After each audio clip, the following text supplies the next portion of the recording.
my home. My name is Kathy, and in today's video I'm going to be making some elderberry syrup.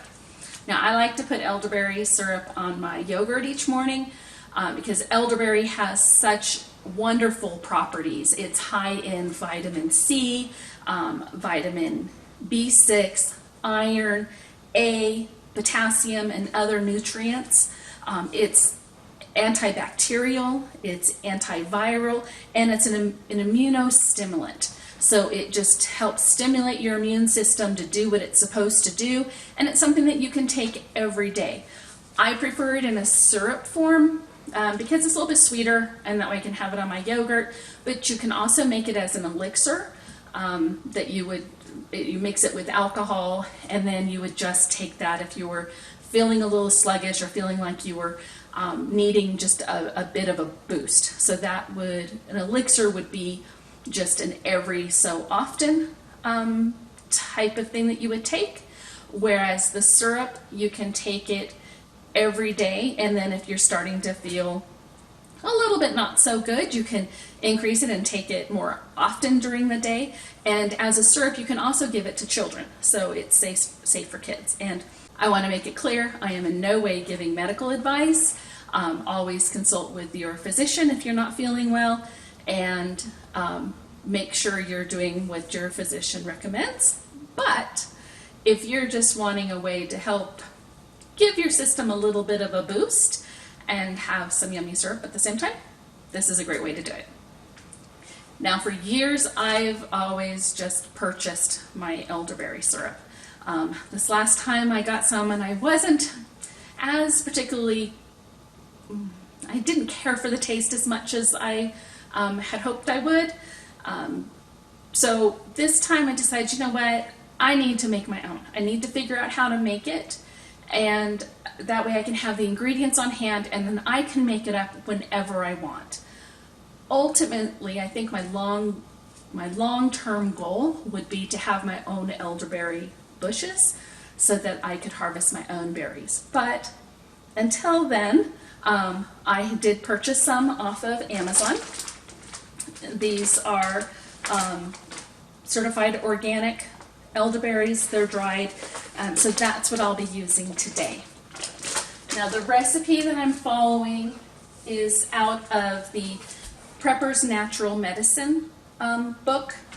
I'm tweaking it just a little bit, but it's mainly following this, and I'm just doubling the recipe in this. And I'm just adding one ingredient, so I'll let you in on that as we go. So, first I have 4 cups of water in my pot, and to that I am going to be adding 1 cup of dried elderberries. I might as well get this heating up as we go. There we go. And I'm going to add in 2 sticks of cinnamon.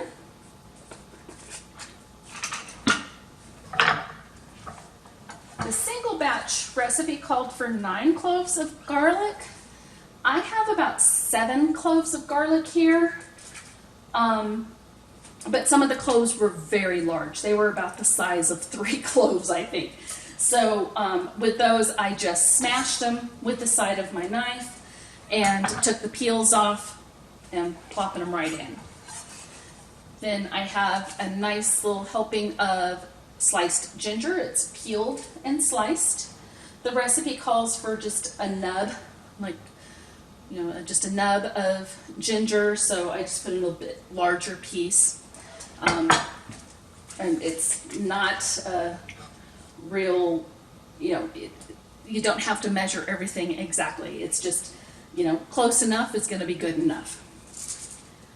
Then it called for about 9 cloves of garlic, cloves, so 9 whole cloves, and that's close enough.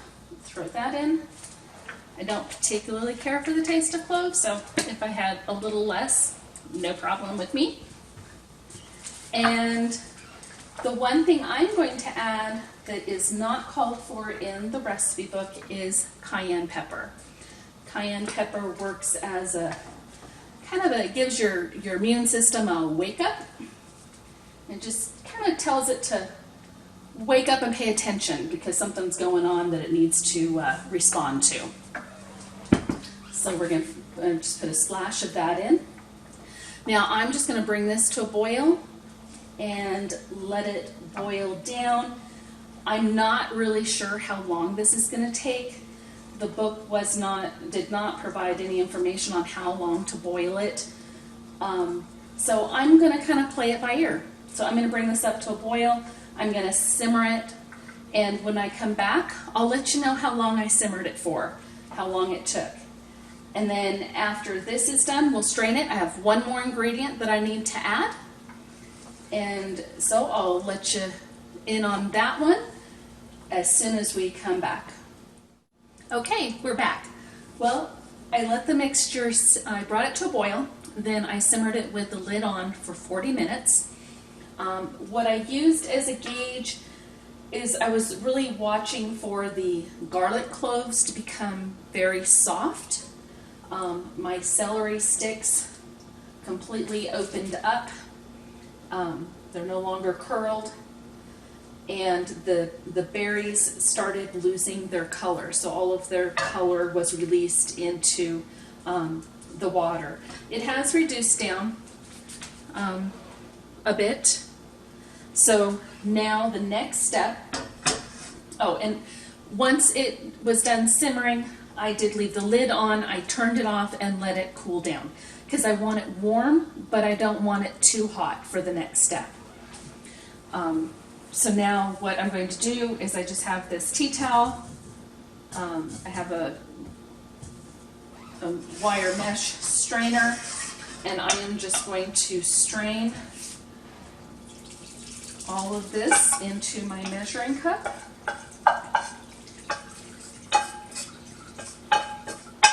Get it all in there.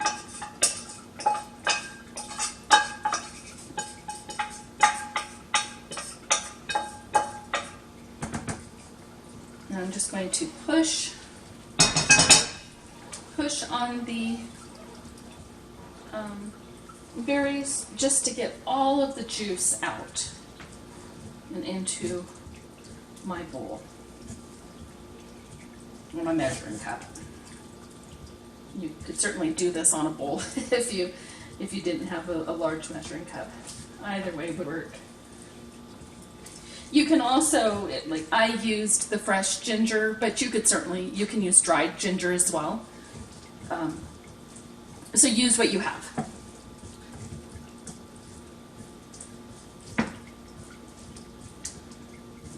Pushing this. Okay. I'm going to get on some gloves and I'll be right back. Okay, so now that I have gloves on, I'm just going to pull this up, pull my towel up, and I'm going to start giving this a squeeze. That is still hot. At least it's not boiling still. Just want to get all of the juices out.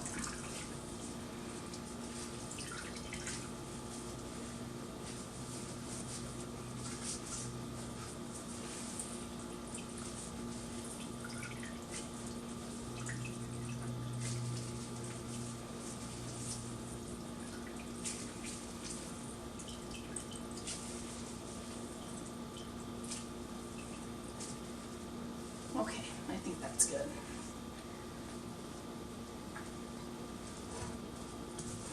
Okay.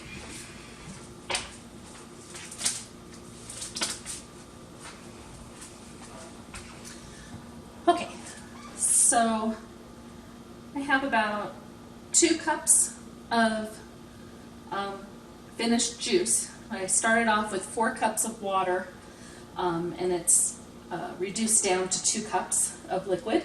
I'm put this back in my pot. I'm not going to turn the heat on. The last ingredient is honey. It's preferable if you can find raw local honey. If you can't find local honey, try to find raw honey. If you can't find that, then whatever honey you have will work. I'm going to start with 2 cups. And the benefit of having the raw honey is honey has a lot of really good medicinal qualities to it. It's going to give it a nice sweet flavor, because without the honey it is pretty bitter.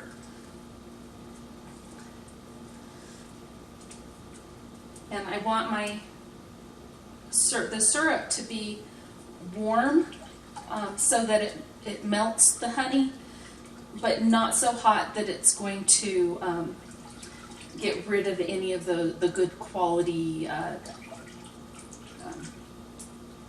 the good qualities from the honey. You don't want to boil that out. And honey is really good also if you have allergies, hay fever and such. If you can get local honey, then taking a teaspoon of honey every day will really help with that. Or at least that's what I have found for me personally, and I've heard that from other people that I know that suffer from allergies.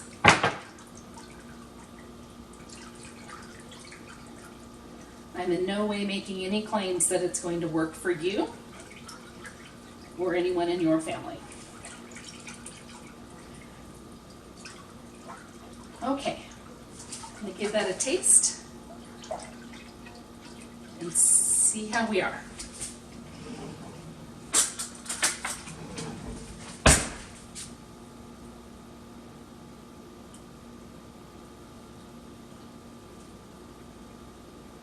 Oh, that's perfect. I don't think it needs any more honey. No, it's nice and sweet.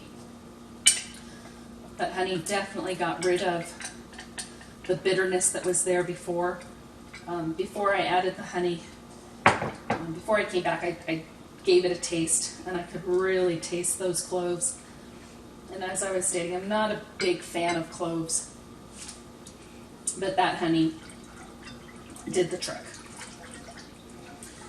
This recipe is super simple. Add your elderberries, some water. If you don't like ginger, if you can't tolerate that, don't put it in. If you don't like garlic or can't tolerate it, then don't put it in. The same with the cayenne or the cloves. This is a very forgiving recipe, and there are a multitude of ways to make it. So give it a try. Try it out, see how you like it, adjust it to your taste and what you want to get out of it.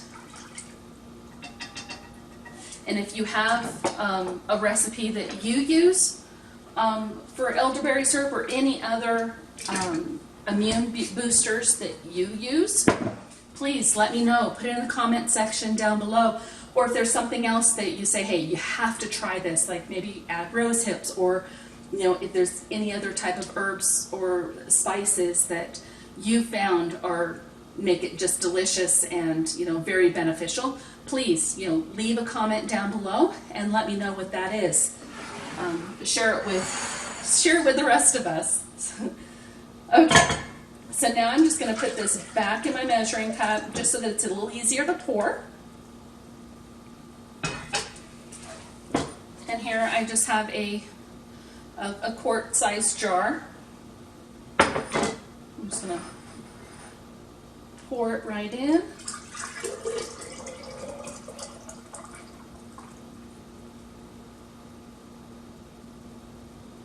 Oh, looks like I'll have a little extra. I'll find a small jar for that.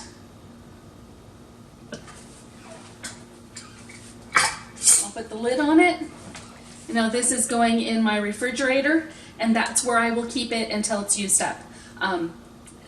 If you were using alcohol and doing more of a tincture, then it could be, you could keep it on your counter or in a cupboard. But since this is a syrup, you definitely want to keep this in the refrigerator.